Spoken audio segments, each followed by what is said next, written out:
it's Q&A time. This is Rosy Hardy Gardening. These are the questions you've sent me in.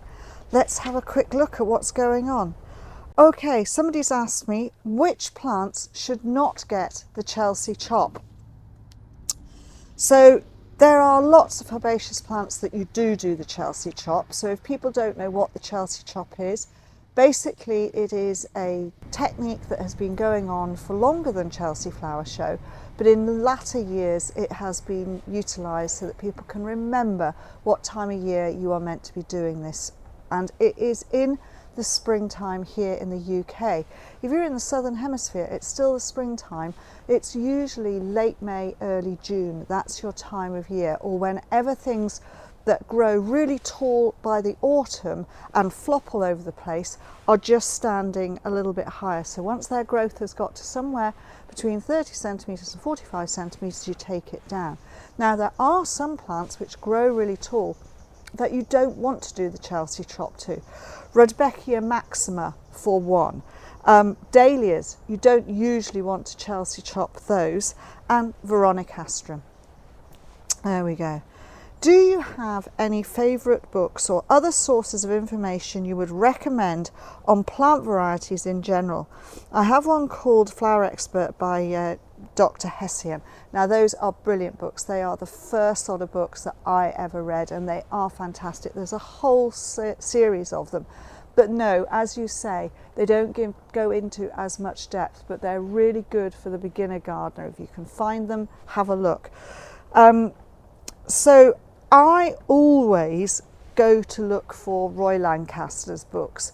I love his writing. He's very good, and he's done plants, right plant, right place. He's done all sorts of books like that, and they are really good because they give you the whole gambit. They give you trees, they give you shrubs, they give you herbaceous, they give you annuals, they tell you what conditions, then they go into detail on a certain number, and then they add another lot at the side which will also take those same conditions. So take a look at Roy Lancaster's books. Those definitely are worth looking out for. And then the other thing that I like looking at are the Hardy Plant Society, their little notebooks, which are on one genera only. So they've done them on ferns, they've done them on epimediums, they've done them on hardy geraniums. There are a whole mass out there, and those are really good as well. So take a look at those. I'm sure there are others that other people know of, but those are the ones that I would always go to have a look at, just to refresh my memory and go, oh yeah, I'd forgotten about that plant. Of course that plant will go there as well. I really like the opulent glamour look, and would love to see ideas of plant combinations that achieve that. This sounds really intriguing. I love that idea that it's opulent glamour. I'm taking it that you want things which are big and blousy and bold. And yes, that is perfectly possible. For a long season, not always possible, because those divas tend to be short one-off flowering, such as beautiful rhododendrons, or the fantastic flower of your peonies. You've got that opulent look, but they only last for a short season. They're not going to carry it on through. So I think what you have to do with that opulent look is you have to go for the things that work behind the background, keeping a general colour there, and then suddenly having these pings of flowers. There are plenty of huge big annuals that do the same thing as well. So if you're wanting that, I think you'll find it'll be a lot easier to put in a lot of annuals, such as the sunflowers, such as the tagetes, and you'll get that really big effervescent flush of flower. Okay, here's another one on the opposite combination. Plant combinations for all year round interest and colour, which would be nice for a sunny border, please. Okay, so this is where you're looking for things which flower for a long season and will work really well, and as they are flushing into flower, so their friends are just starting to come into flower, and there you get your carry on. Now this will depend on your colour combinations that you like, but I actually quite like orange and purples and blues, so this is what you're getting from me. So I would say for full sum, you've got GM Totally Tangerine, you've got Salvia nemorosa caradonna, and then you've got Geranium brookside. All of these will be happy in full sunny conditions in reasonable soil. So that means somewhere that you have added organic matter, you've given them a mulch. And then they will come up and they will look really good and they'll carry on through the season. You just have to do a little bit of deadheading. There are loads more, and this is almost another video, but that's just a quick 3 plants for you. I have Calla lilies. I overwinter mine, no problem. However, I get foliage, no flowers. What am I doing wrong? Old ones are in pots, never bloomed. New ones in the border were amazing. So you need to remember with Calla lilies, they do need protection over the winter. And when something is going wrong with a plant, you need to look at 3 things first: light levels, feeding, and watering. And it's usually one of those 3 things which is the main problem. So they like a little bit of nitrogen feed early on in the season to get them going. As soon as you see buds, you stop the nitrogen feed and you give them something with high potash in it. And then they want to stay moist all the time. They do not like to dry out. They like available light, but they do not want to be in bright sunlight all the time. So those are the things that you've got to look at. So I would just do that. And remember, allow the leaves to die back naturally. Do not cut them down so that all the food that is in those leaves goes into the crowns, and then store them somewhere frost-free for the winter. Okay, here's another one on callas. I received calla lily bulbs through the mail in September, Zone 8 USA. Should I keep the bulbs in the refrigerator until next spring? Our temperatures are still quite warm here. The bulbs are in bags and the box they came in. Thank you. First of all, get them out of that bag straight away. You do not want to overwinter them in a bag. They need airflow around them.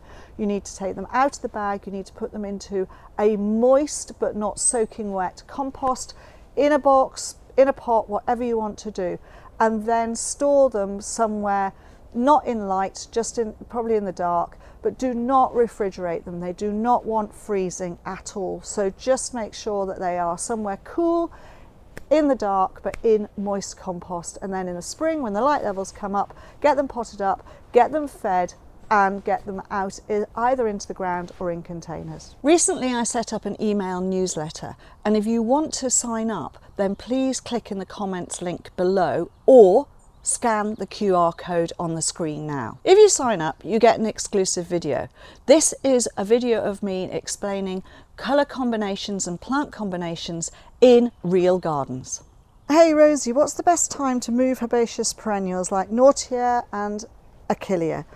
Well, herbaceous perennials you can generally move most times of the year, but it is best not to do it while they're flowering. And with both Achillea and Nautia being midsummer flowering types, you can move them in the autumn or move them in the spring. Now the only thing I would say to that is if you're in a frost pocket or you have heavy clay wet soil, then don't move them in the autumn, move them in the spring only. I hope that helps. Why do herbaceous perennials fail? I've planted many varieties that have just not thrived and even some died. Right, you don't tell me where you are and you don't tell me what sort of plants you're putting it in. So it's very difficult to tell you why your herbaceous perennials are failing. There should be no reason whatsoever. The main things I would say is time they were planted, the soil preparation, the size of the plant, and then the aftercare. So if you put in tiny little plug plants and you put them in the autumn, you've probably got a 70% chance of them dying. If you put tiny little plug plants in the spring, you've upped the ratio a bit. But if you're putting them into frozen ground, you're putting into unprepared ground, you're not putting them into a very good area. So I need the other, this is just a blanket question, and I need to know other things. Are you in the UK? Are you in Europe? Are you in the USA, etc. And then, you know, the time of year you were trying to plant, the size of plant, when. All right, otherwise I can't answer that fully, I'm sorry. Here we go.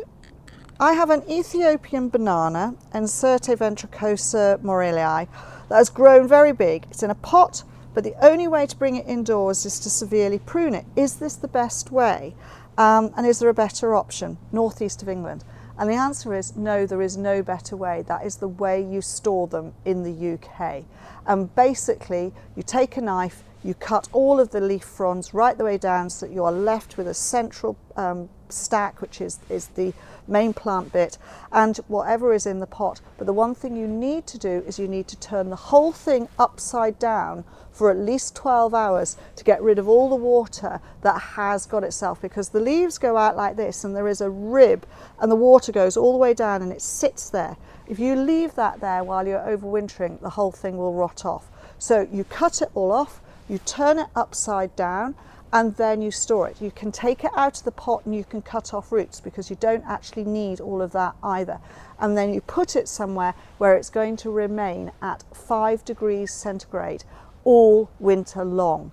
And that's what you need to be doing with it. Okay. Hi Rosie, what tall plants would you suggest for a very large terracotta pot in a full sun position in a courtyard garden? Something with height and seasonal interest and or scent is what we'd ideally like. Okay, so not a lot there, but I mean there are some things that are quite good for that sort of situation. Anisodontaire El Rayo will give you colour all year round, so that is one thing that I would suggest, and you can prune it to whatever shape you want. Mine are still in flower and they'll carry on going. So that would be one thing. And then the other thing that's actually quite good are a Butylon. They are excellent from the point of view of giving a good height, and you can get all sorts of different types of a Butylon. And I'm sure that it would be quite a shelter position as well, being in a courtyard. So it would carry on for a good length of time. Scent is different. You need to be thinking about something maybe that is evergreen, and therefore all you're going to have through the summer months is a green shrub. Now that's up to you whether that's what you want. And something like osmanthus are always very good, but they will be a little bit more tricky from the point of view that you've got to get one that likes it to be in full sun, and most of the time they're more shady. So it's a bit more difficult with the things which are like that, but probably a Mediterranean type plant. Or something that's just come into my head is Prostrantha. That would look quite good. Is there any way to propagate Baptisia besides from seed? I know they're long-lived plant with a large taproot, thank you. Yes, it is. If you grow Baptisia from seed, you are going to get variability. You'll get different sizes, different colours of flower within the range that they are. So they can vary and the shape can vary. That is just seedling variation. So in the spring, as they're growing, you can take tip cuttings, which is absolutely fine. If you have a much older plant, you'll find there are side bits which have grown off, which you can take as basal cuttings. So there are plenty of ways to actually reproduce them. I would really like suggestions for plants that would complement Hydrangea paniculata limelight. Okay, so Hydrangea paniculata limelight is something that's going to want to be in semi-shade. Now you say complement, you don't say whether you want it to be the same size as a complementary plant or whether just something that is ground cover. So I've gone for Heucherella in different leaf forms, would look lovely in different flower forms around underneath it. Tricertis for the autumn time, which is higher, and that would complement it quite well. So that is the toad lily. And then Tiarella as well. All of those would grow in the same situations. Hi Rosie, what is your favourite plant in your garden over winter? Or plants, sorry. So in my garden through the winter months, I really love my prostrate rosemary. That is fantastic. It's a fabulous thing and it gives you so much interest and it's usable for cooking. So that is a tick for me. Then I've got my Iris unguicularis, which is going to come into flower later on. The foliage is looking fabulous. It looks like lovely grass. And then it puts on those wonderful lilac flowers, which continue for a long period from December right the way through till March. And then out in my back area, I've got an evergreen holly, and that's Ilex castanifolia, or the chestnut-leafed holly, and I love that. It's really, really majestic. So those are my three favourites. Hi Rosie, I scattered the seed from an old packet of orange cosmos in the garden in May. Nothing happened. It was obviously far too dry, and also it was old seed, so nothing came up. Then we had the rain and suddenly they've started to reappear. I fully understand that. Now you're wanting to know whether you can dig them up, lift them, put them into a heated greenhouse and keep them going through the winter months. I would like to say instantly that seedlings like that are grown in the ground hate being moved, so you're more likely to kill more by lifting them than leaving them in situ and seeing whether or not they will last through the winter. However, it's worth a go, I would say that, but make sure that you dig down far enough and you get enough up, and if you can, don't dig them up individually, dig them up as a clump, put them into a big pot, keep that moderately dry and in a frost-free greenhouse, well ventilated, and see what happens. Hi Rosie, we live in Hampshire. Our climate is maritimely mild. We love goras, Oenothera as they are now. They've seeded around everywhere. We've been told and advised that they should be cut back now, but they're still flowering. Okay, so this is where, because our seasons have changed, you don't do it by a monthly job. You do it by looking and seeing what the season is doing. And if they're still flowering, then leave it a little while. Once they've finished flowering, there's nothing there, they're giving you no interest, then you cut them back. And it is a cut back to half height. And this is just to stop them, because if they're standing somewhere up here and they're wafting away in the wind over the winter months, they rock at the bottom here and you'll get a hole, and that's where water goes in, and that's what causes them to rot off. So if you cut them to half height, they don't get buffeted by the wind so much, you don't get that rocking, and they will come through. And then in the spring, usually around about March time, you can then take all of that dead growth off and take it down really quite low, probably to about 2 inches. That is 10 centimetres from ground level, because they're not going to grow off the old stems, they're going to come from a mat lower and probably below ground like a true herbaceous perennial. Okay, my colleague at work has given me a small cutting of what she called a spider plant. I've had it for 6 months, I've repotted it into bigger containers, it grows fast. Appears to have now produced baby ones. Firstly, how big will this plant grow? And secondly, what do I do about the baby ones? Okay, so spider plants, indoor plants, really great, they're fabulous. And yeah, the bigger the pot, the bigger the plant. So it depends on how big you want it to get. So if you don't want it to be absolutely huge and you haven't got room for a really big pot, then keep it in a moderate sized pot and just remember to feed it, and then it will be happy and it'll be perfectly fine.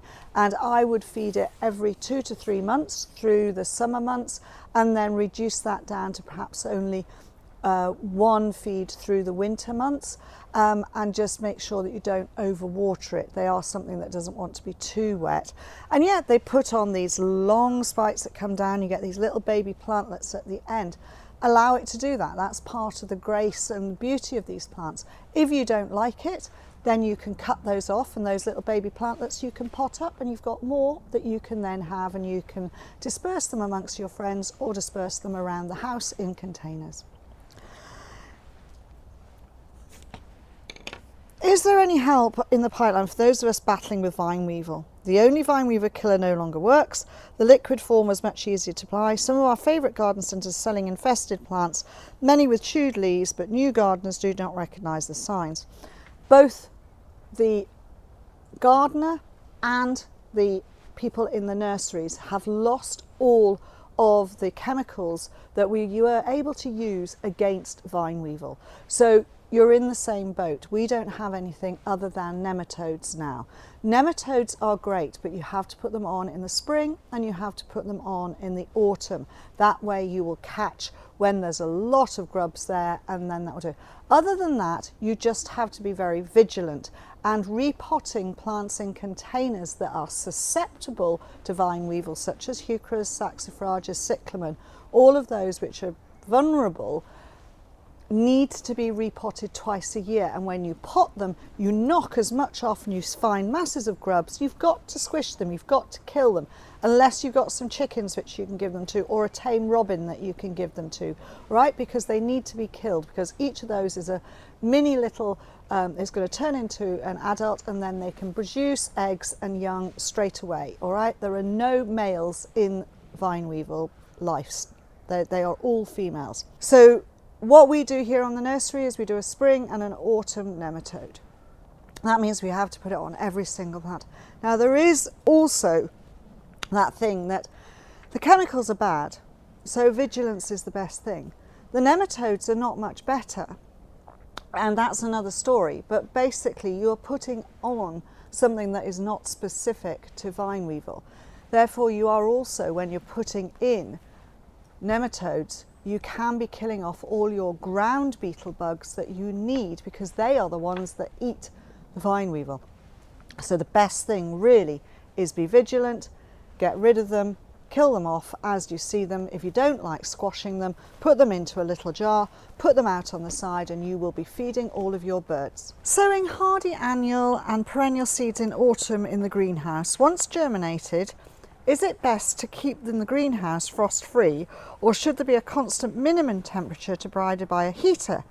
Will seedlings survive until planting time out in the spring? Thank you very much. Now, again, this is where you haven't actually told me what country you are in, because that does make a difference to a certain degree, so that I know what length of time your winters are going to be and how cold your winters get. So I'm assuming you are in the UK, and this is my answer for that.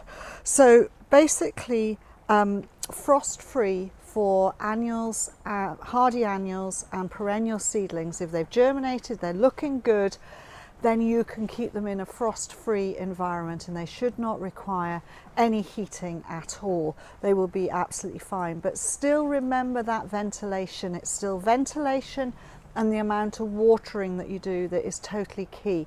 So I would suggest that if they're in seed trays, you put them onto, say, a gravel tray so that you can water the gravel so that they get moisture that way. They do not want to be overwatered, and they need to have ventilation around them so that they get a good airflow around them. That is something to say. Should you get a really cold night, or know that you're going to get a really frosty night, then a quick covering over with the fleece, which will help hold that temperature and actually keep it a little bit higher, and then take it off the following day, because again, you don't want to be leaving on them because you lose your airflow.